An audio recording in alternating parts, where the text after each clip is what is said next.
Hi everyone, this is Erica, and today we're going to upload an on-demand order. On-demand, aka small batch orders, are uploaded through your Pledgemine web login. Each record can be reviewed using your online proofing system, referred to as the proofer. After an on-demand project design is approved, please allow 24 to 48 hours for the online proofer to be established. Once it's ready, then you can upload your first order. Your client service representative will inform you when this is completed. Once you're notified, you can submit orders at any time through your dashboard by clicking On Demand Order from the left-hand menu. From here, you will select the project you want to upload to. First, you will need to select a data map if that is applicable. A drop-down will appear with multiple options if the project is set up to receive more than one type of data file. If you would like this order to be mailed in a future date, select that from the calendar options here.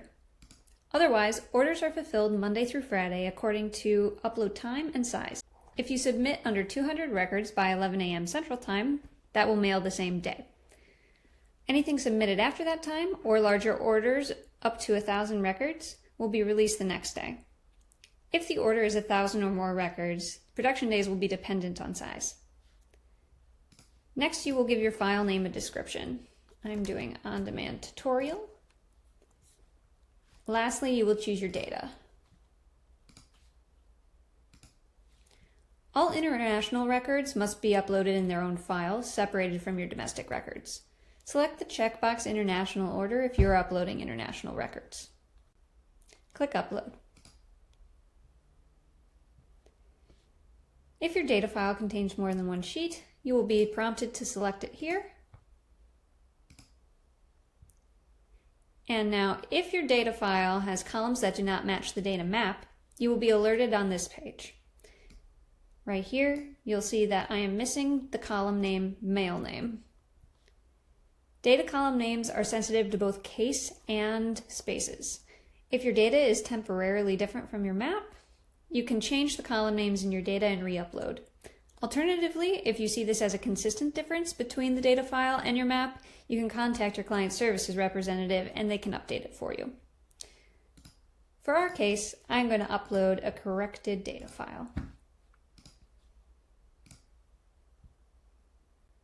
Once your data file is uploaded, you will be taken to the segment Sifter report page.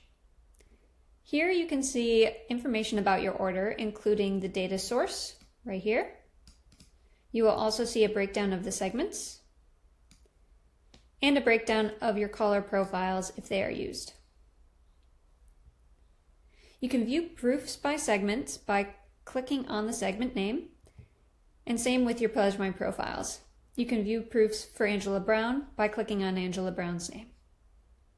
If you would like to see all your proofs in consecutive order, choose the View All button.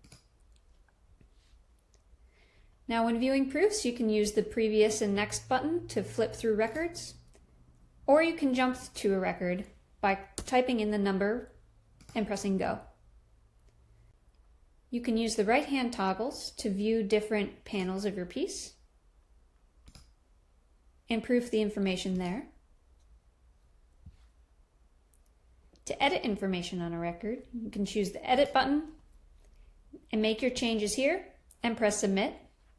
You can also exclude a record on this page by clicking the Exclude button. This will allow you to remove a record from the mailing without removing it from your data file. If you submit, it will preview that the record is excluded. If I want to edit Miss Dominique Young's address, I can click Edit while viewing her record and change 244 Pleasant Ridge to 255. Press Submit, and that should update on the proofer, and it will update in the print file. Not all piece information is available for editing. Choose Done to exit proofs and go back to the segment Sifter report. If you would like to keep this order without approving it, you can click Save as Draft. That will move it to the composing section of your main dashboard. You can also choose Delete, and that will remove it from your account entirely. Now, if you're happy with your proofs and they have been sufficiently viewed and edited, and you're ready to send this to print, you can press Approve. and then you can press Submit. Please proofread your jobs carefully. Pledgemine will print all approved orders as is with the understanding that the records have been thoroughly reviewed. Once your proofs have been approved, they will move to the In Production section of your dashboard until they are printed and mailed. If you see a problem with your order after you've approved it, you may see a delete button when you click on the order in production, and that means we haven't processed it for print yet. If this button is not there, that means we're already printing it and you should contact your client services representative immediately. After your order has mailed, you will see your contract totals update here and your posted balance update here. I hope this was helpful and thank you for choosing Pledgemine.